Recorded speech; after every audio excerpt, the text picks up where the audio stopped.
yo, just work with us because you'll end up making more money. Right. You'll give us this percentage, but you're gonna make a shit ton more than you would just by yourself. Right. And that's just them, you know, up in their game. Like we're you know forgetting the Napster era, like the era of free downloads and bootlegging on the digital level. Yeah. Like I preferred when the Africans had my CDs. When I came in too, and they were selling my shit. I preferred that. More different stuff started becoming valuable for an artist. Like merch wasn't that valuable for an artist before I came in the game, but you know, you start seeing Taylor Gang this, Taylor Gang that. They're like, fuck, we need a piece of that. Like, you know what I mean? So that starts to get wrapped into 360 deals. And then you start talking about like monetizing social media and all of that other shit. And it just gets real crazy. That didn't even exist when I was there.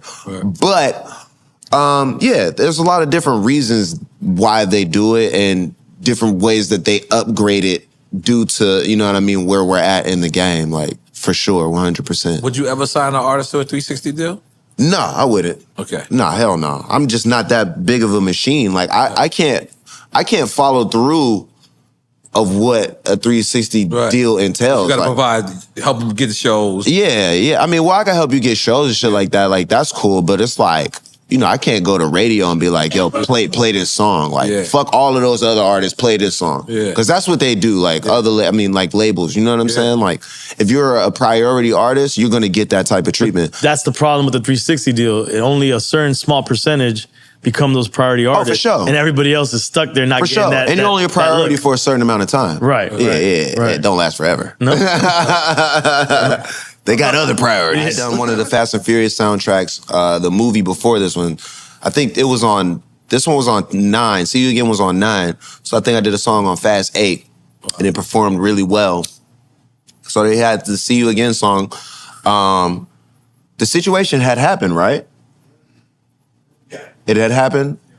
They filmed the movie and he was in a lot of the movie, but then the situation happened mid filming the movie. So like the last scene of the movie, they had planned it. They were like, this is the song that's going to play in the last scene of this movie. Here you go, buddy. Write it. I was like, damn. That's not a lot. So they give you a skeleton under the beat? They had the hook was already there. Charlie was singing the hook. And the idea behind the song was to have a lot of different artists on it. Right. So there was a Lil Wayne verse. I think they had Chris Brown cut the hook as well. They had a lot of different artists on the song. Wow. And it just went through like a trimming and a shaving phase, and it just ended up being my verse on there with Charlie's hook. And they were like, we like this. It paints a perfect picture. Like, you really tapped in because you write another verse for it. I'm like, totally. So we all got in the studio. I sat there and wrote my verse. And we put the song out, and the first week it performed well. The video comes out, and then it just goes to #1, and it stayed at #1 for, I think, 13 or 14 weeks. And, yeah, that was like my biggest record, and hell yeah, it was just a huge, huge fucking moment, yo. Because that's crazy that you have, like, some of the most beautifulest records. Yeah. And then you got one record that's like, it makes everyone cry. Yeah, for sure. I mean, it's a blessing. Like, a lot of people don't know, I lost my brother as well. Oh, damn. And at that time, I knew he was going to pass because he passed from cancer and he decided not to get treatment. And so, yeah, I was dealing with that as well. So I was able to, you know, write real feelings. It wasn't just like I was just talking about. You tapped into that. You know what I'm saying? So there's real feelings in that song, and that's why people are able to connect with it because, you know, that's going to last forever. Like, you know, sadly, death is a part of life. It's fucking guaranteed. And, you know, people die every day. The most guaranteed You know thing what I'm we can saying? count. People lose something, or there's just hard shit to hold on to. In the song, it can help you get through it. It can help you deal with it. It can help you, you know what I'm saying, remember that shit. So it's a blessing more than anything to be able to be a part of those moments in people's lives. Yeah, that's dope. Yeah, yep.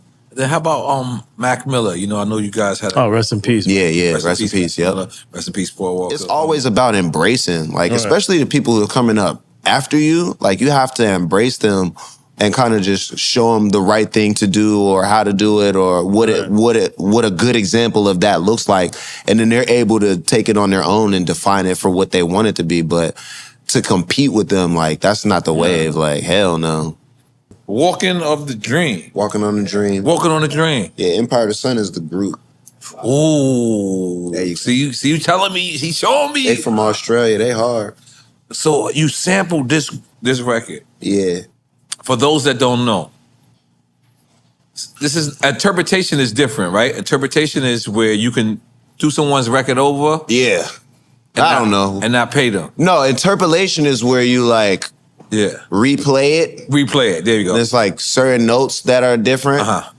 But this was like a whole flip. So what happened with this was, with the Thrill in particular, this was just like the mixtape era.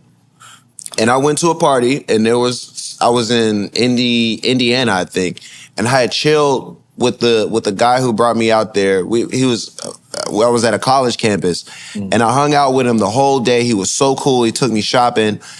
We did the show. He was so professional. And as soon as the show was over, he started doing tons of coke. And everybody in the room was doing cocaine. I was like, what the fuck happened? Because y'all were fucking professional as hell earlier. I'm just smoking weed. And everybody in the room is doing cocaine. And the Empire of the Sun song came on. And this dude was coked out of his mind. Not the promoter, but he was too. But look, he had a regular collared shirt on like yours. Damn. And when he started doing the coke, he flipped his collar up.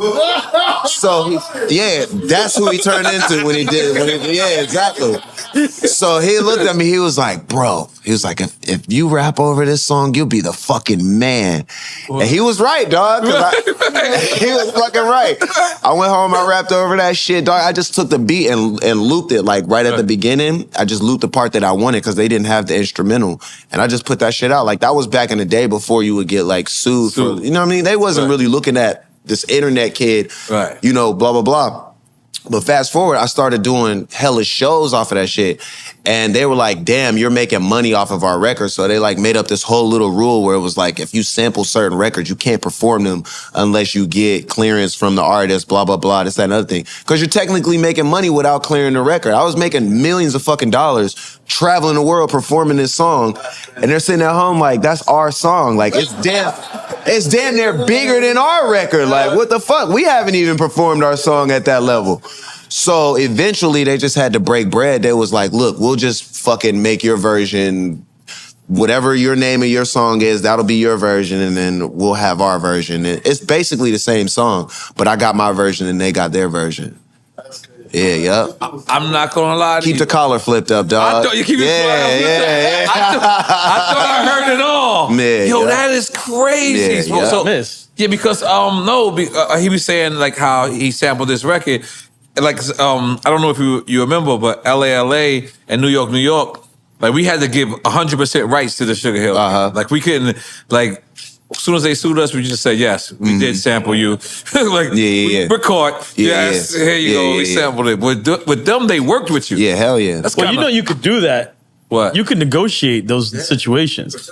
What happens is most of the time the artists don't ever even ask. Yeah. And then after the fact, the publishers are coming and grabbing their stuff. Right. So if you were to anticipate that situation, you could go and negotiate with the estate or with the artists and whatever. Yep. And they might be, usually they're going to be probably cool about it. And it split works. with you. It works in everybody's favor when they are cool about it. Because they start seeing how much money they could make, they'll be like, oh, all right, never mind. Let me just chill. Right. Nobody wants to go to court and do all that crazy shit after the fact. And then especially with digital sales, they backdate everything. So that song was streaming for like 10 years. So all of the streams from 10 years get brought up now. So they're about to get a fat ass check from